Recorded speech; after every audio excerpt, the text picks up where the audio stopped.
All right, now we're looking at politics and provocations there that continues over last week's riots and the demolition drive that took place in Delhi's Jahangirpuri. Congress leader Takir Raza has made some controversial statements against Prime Minister Modi, saying that if Modi remains deaf to atrocities against Muslims, then no one can really stop another Mahabharata from happening in India. BJP has hit out at the Congress leader, demanding strict action against him. Here's what happened.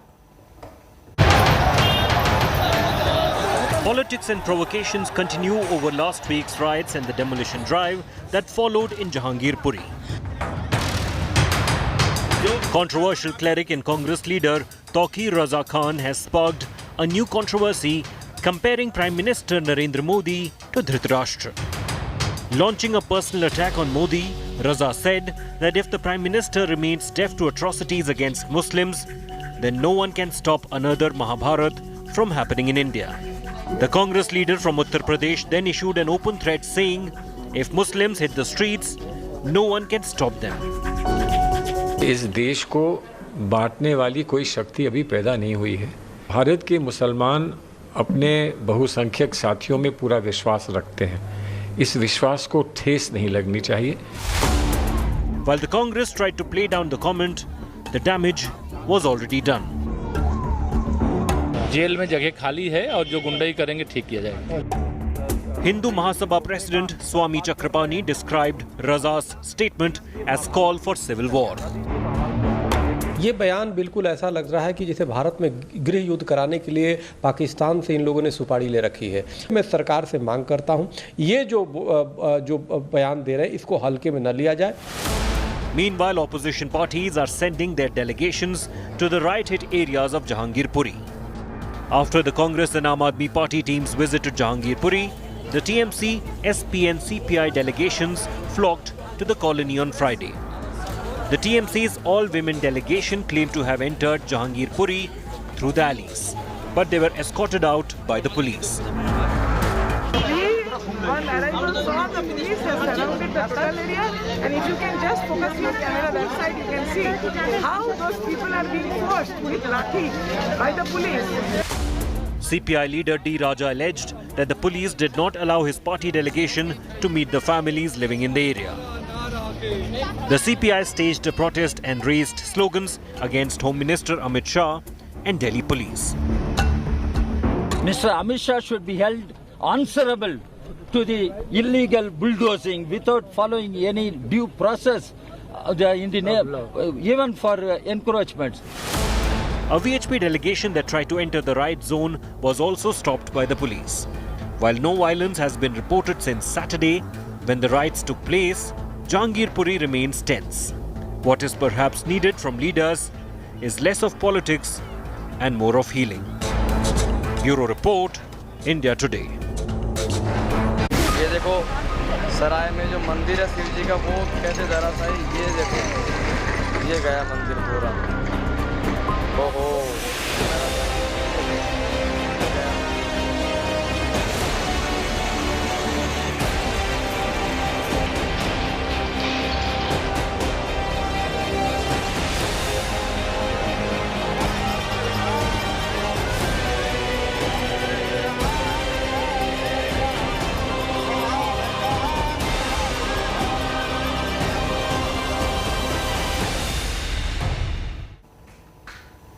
Now, political slugfest over demolition of 300-year-old temple has continued. BJP delegation visited Rajgarh, where the temple has been demolished. Congress, in fact, sent a delegation at the spot as well. Both the BJP and the Congress have blamed each other for this demolition of a temple there. While BJP has claimed that demolition was already done on the behest of Ashok Gehlot government, Congress countered it, saying that Rajgarh Urban Bodies Board is run by the BJP and the BJP is really responsible for this demolition.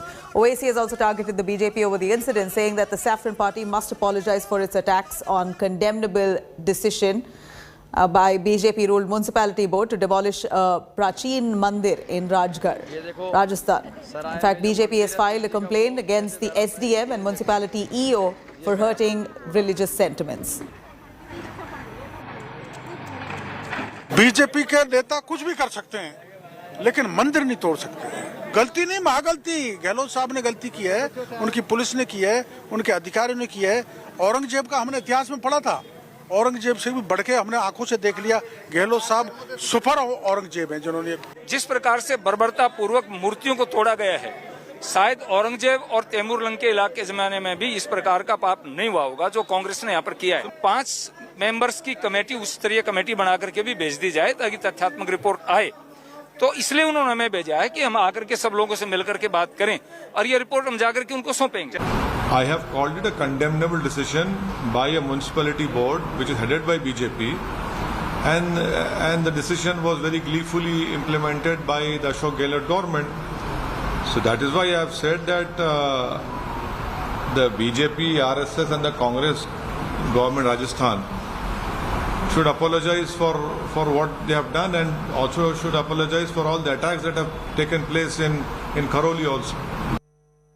Now, let me quickly cut across to Dev Ankur, who's joining us for more on that. Dev, give us an understanding. This 300-year-old temple has been demolished by the Municipal Corporation of Rajasthan, Alwar. In fact, this now has become a slugfest between the Congress and the BJP as to who ordered the demolition. While the BJP says it can never order for a temple demolition, the Congress has done it. Congress says the Municipal Corporation is under the BJP, and therefore the BJP had ordered it even while during the previous regime of their government. What's the fact? Well, for the understanding of our viewers, Nabila, I will tell you the backgrounder of the entire incident, how it happened. On April 17, the demolition happened in Rajgarh, which is a place in Alwar district. It is about 150 kilometers from state capital Jaipur. Now, the local authority, which is the Nagar Palika board, it is not only headed by a member from the BJP. He's the chairman of the board. His name is Satish Dohadia, and he's a local BJP leader. The majority in the board is also that of the BJP. There is only one Congress member in the entire board and 34 BJP members out of 35. Now, the decision was ratified by that particular Nagar Palika board, which is there in Rajgarh in Alwar district of Rajasthan. Once that decision was taken, notices were sent out to more than 80 entities that the demolition will take place on so and so date, which was decided as April 17. Now, when the demolition happened on April 17, there were 3 temples also in those structures.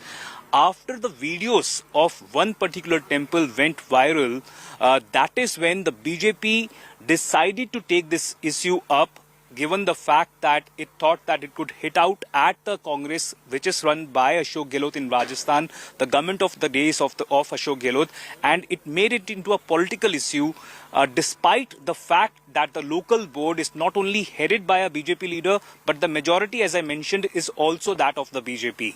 What the Congress, Nabila, has done is that it has hit back.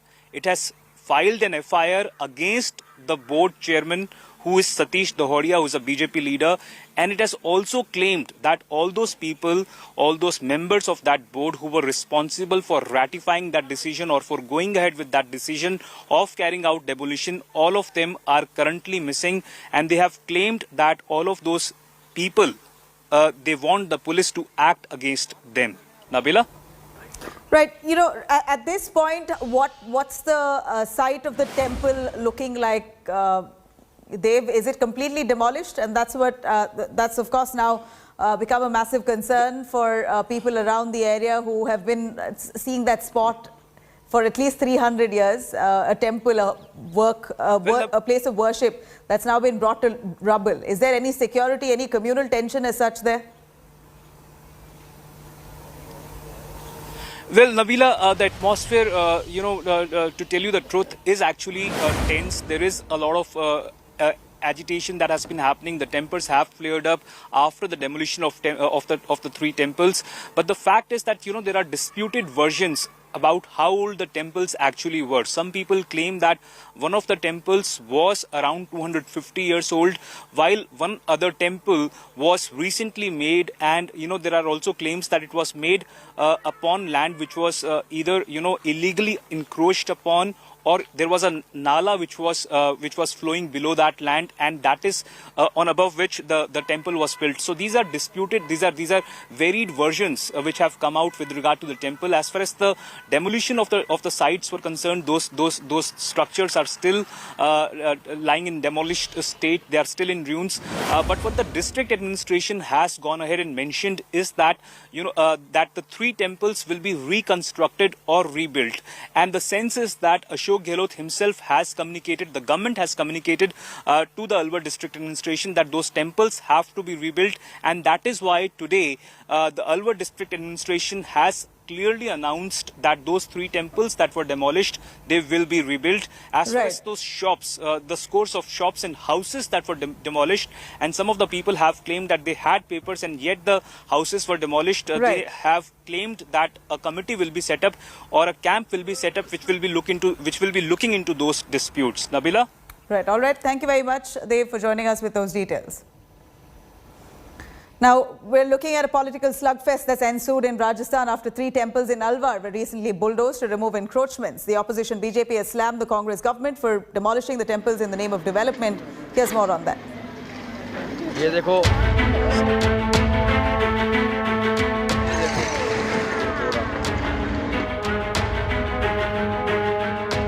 3 temples demolished, notice sent to another one. Bulldozers have sparked a political fight now in Rajasthan's Alwar district. Locals claim the demolished temples in Rajgarh Sarai Mohalla were 300-year-old. They were brought down for developmental work. ये जो यहाँ तोड़फोड़ की गई है और यहाँ के जो प्रशासन है, लोकल बॉडी है, उनके द्वारा ये तोड़फोड़ की गई है। हमने जो जानकारी करी नगर पालिका बोर्ड के द्वारा, तो उन्होंने कहा था कि हमारे द्वारा मास्टर प्लान का कोई निर्णय नहीं लिया गया। हमारे द्वारा गौरव पथ का निर्णय यहाँ लिया गया था कि उसके अंदर जो अतिक्रमण चिन्हित करके, अतिक्रमण तोड़ के और हम निर्माण कार्य करेंगे। Outraged by the demolition, some Hindu organizations are protesting against the decision. The BJP, sensing opportunity, has hit out at the Congress over this demolition drive. 300 से अधिक वर्ष पुराने एक शिव मंदिर के ऊपर जिस प्रकार से बुलडोजर चलाया गया है और जिस प्रकार से ड्रिलिंग मशीन के माध्यम से शिवलिंग के ऊपर प्रहार किया जा रहा है, ये हम सब के हृदय के ऊपर प्रहार है। The Congress claims the BJP rules the Rajgarh municipality, which allegedly ordered the removal of encroachments. Bharatiya Janata party देश में बुलडोजर लेकर आई, लोगों को रोने के लिए मजबूर कर दिया। अब बीजेपी का बुलडोजर मंदिर के ऊपर चढ़ गया और मंदिर को तोड़ दिया। पाप किया बीजेपी के लोगों ने। बीजेपी के लोगों ने मंदिर तोड़ा है। मंदिर हम बनाएंगे, इसलिए बनाएंगे क्योंकि बीजेपी ने जो पाप किया है उसके लिए बीजेपी ना माफी मांगती है, ना सच को स्वीकार करती है। A similar bulldozer controversy erupts in Uttar Pradesh as well. Railway authorities have issued an anti-encroachment notice to a temple in the city, sparking resentment amongst locals. 2011 में जब रेलवे ने नोटिस जारी किया था, उसमें जब रिसीवर या नियुक्त थे वो प्रशासनिक अधिकारी थे, एसडीएम थे आगरा सदर के, उन्होंने लिखित में दे दिया यहाँ कोई अतिक्रमण नहीं है। जब निस्तारण हो गया तो फिर दोबारा नोटिस देने की क्यों आवश्यकता पड़ी? The locals claim the Man Chamunda temple near Raja Mandi railway station is almost 100 years old. Mata Rani तो रेलवे स्टेशन बनने से पहले से स्थापित है। ये ब्रिटिश गवर्नमेंट के समय की बात है। 250-300 साल पुराना स्थान है, कोई आज का नहीं है। From Delhi to Rajasthan to Madhya Pradesh to Gujarat, the bulldozers have become the latest hot political topic across the country. Bureau Report, India Today. Now, we're just a day left for Prime Minister Modi's visit to Jammu. NIA takes over probe in terror attack that took place on the CISF bus in Jammu. Ahead of Modi's visit to Jammu's Samba district on Sunday, security has been beefed up in Jammu and Kashmir. A team of National Investigation Agency also reached Jammu's Sunjwan area to investigate the terrorist attack on the CISF bus that was carrying 15 personnel. 2 terrorists, security personnel, were killed in the attack. The Jammu and Kashmir Corps have also detained some suspects in case for further questioning. In fact, the attack took place near an army installation in Jammu where forces retaliated and terrorists were forced to run away. A total of 3 companies of the CISF are deployed in the Union Territory of Jammu and Kashmir to maintain law and order. A CISF company of the 3rd Battalion along with Narwal Police have also been deployed at the Jammu city ahead of Prime Minister's visit in the Samba district.